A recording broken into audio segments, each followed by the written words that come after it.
नमस्कार। आज के बानाबो बाँधाकपिर निरामिष घंट बा चच्चड़ी आलू मटरशुटी दिए। सामने सरस्वती पूजा आसछे, सेई दिन এই বাঁধাকপির निरामिष घंट পোলাও বা निरामिष খিচুড়ির संगे असाधारण लागবে খেতে। আমি যেভাবে বানিয়েছি তোমরা সেভাবে একবার বানিয়ে নিও। রেসিপিটা ভালো লাগলে সাবস্ক্রাইব করে দিও, চ্যানেলকে সঙ্গে থেকো, লাইক করে দিও, শেয়ার করে দিও। এখানে আমি একটা বাঁধাকপির হাফ কেটে নিয়েছি, প্রথমে ধুয়ে তারপরে ছোট ছোট করে কেটে নিয়েছি। এখানে আমি 3টে আলু নিয়েছি।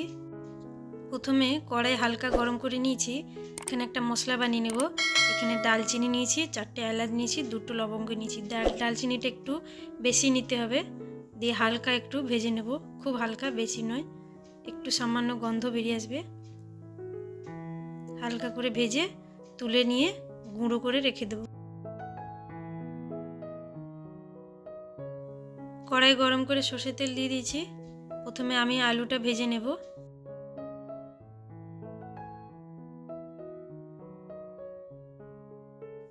আলুতে স্বাদ মতো নুন দিয়ে দিলাম, দিয়ে মিডিয়াম ফ্লেমে আলুগুলোকে ভেজে নেব, তাহলে আলুগুলো সেদ্ধ হয়ে যাবে।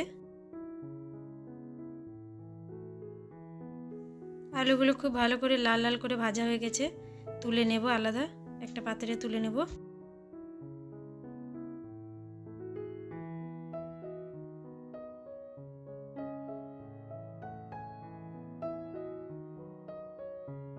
এবার সেই তেলের মধ্যে আমি ফোড়ন দিয়ে দেব, 2টো শুকনো লঙ্কা, একটা তেজপাতা আর গোটা জিরে। ফোড়নটা একটুখানি ফুটে গেলে তারপরে আমি কেটে রাখা বাঁধাকপিগুলো দিয়ে দেব। আমার রেসিপিগুলো যদি ভালো লাগে প্লিজ চ্যানেলকে সাবস্ক্রাইব করে দিও।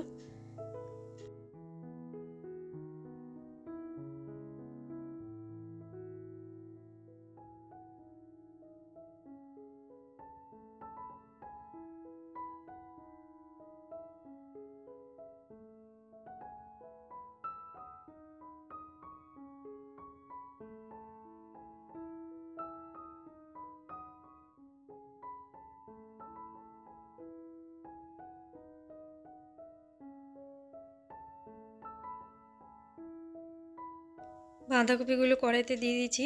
এরপরে লবণ দিয়ে দেবো স্বাদ মতো, আর হলুদ দিয়ে দেবো, দিয়ে ভালো করে নেড়ে চেড়ে নেব।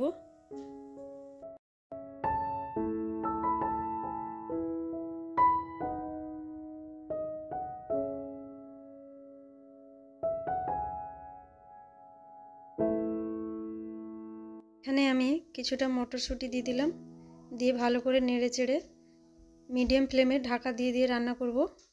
ঢাকা দিয়ে দিলে তাড়াতাড়ি সেদ্ধ হয়ে যাবে বাঁধাকপি। 2-3 মিনিট পরে ঢাকাটা খুলে একটু নেড়ে নেব। নেড়ে নেওয়ার পরে আমি এখানে দুটো টমেটো কেটে রেখেছিলাম, 2টো টমেটো দিয়ে দেবো এই সময়, দিয়ে আবার লো ফ্লেমে করে 5 মিনিট মতো ঢাকা দিয়ে রান্না করব।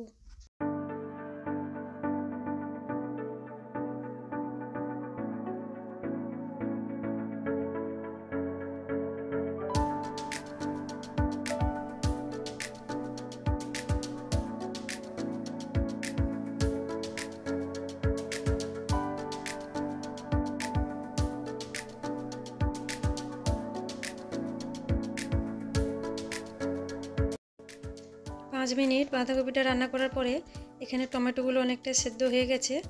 এরপরে দিয়ে দেবো ভেজে রাখা আলু, আর এখানে মশলার মধ্যে দিচ্ছি আদা বাটা, আর দেবো জিরে গুঁড়ো, 1 চামচ মতো দিয়ে দিলাম জিরে গুঁড়ো। দিয়ে এখানে আমি কালারের জন্য খালি একটুখানি কাশ্মীরি লঙ্কা দিলাম। কাশ্মীরি লঙ্কা গুঁড়োটা অপশনাল, না দিলেও চলবে, নর্মাল লঙ্কা গুঁড়ো একটু দিতে পারো। বাঁধাকপিতে বেশি ঝাল ভালো লাগে না, তাই আমি এখানে আর লঙ্কা গুঁড়োটা দিচ্ছি না। তারপরে ভালো করে মিশিয়ে নেব, আবারও ঢাকা দিয়ে দিয়ে রান্না করব। তার আগে আমি একটু, এটা শুকনো শুকনো লাগছিল তরকারিটা, তাই একটু জল দিয়ে দিলাম, কারণ আমি এটা ঘন্ট করব, বাঁধাকপির ঘন্ট, সেই জন্য জল দিয়ে আবার লো ফ্লেমে ঢাকা দিয়ে রান্না করব যতক্ষণ না সব কিছু ভালো করে সেদ্ধ হয়ে যাচ্ছে।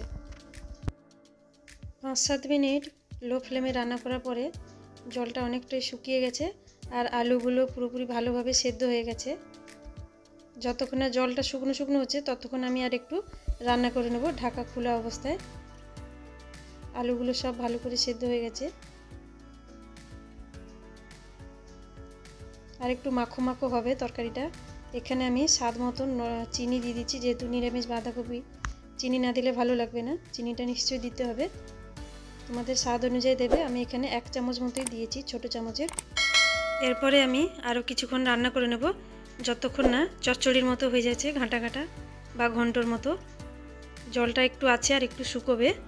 এখানে দেখতে পাচ্ছ ভালোভাবে এবারে ঘন্টটা রেডি হয়ে এসছে। এরপরে আমি প্রথমে যে মশলাটা রেডি করেছিলাম, গরম মশলাটা, সেই মশলাটাই এখন লাস্টে আমি দিয়ে দেবো, গুঁড়ো করে রেখেছিলাম, দিয়ে খুব ভালো করে মিশিয়ে নেব।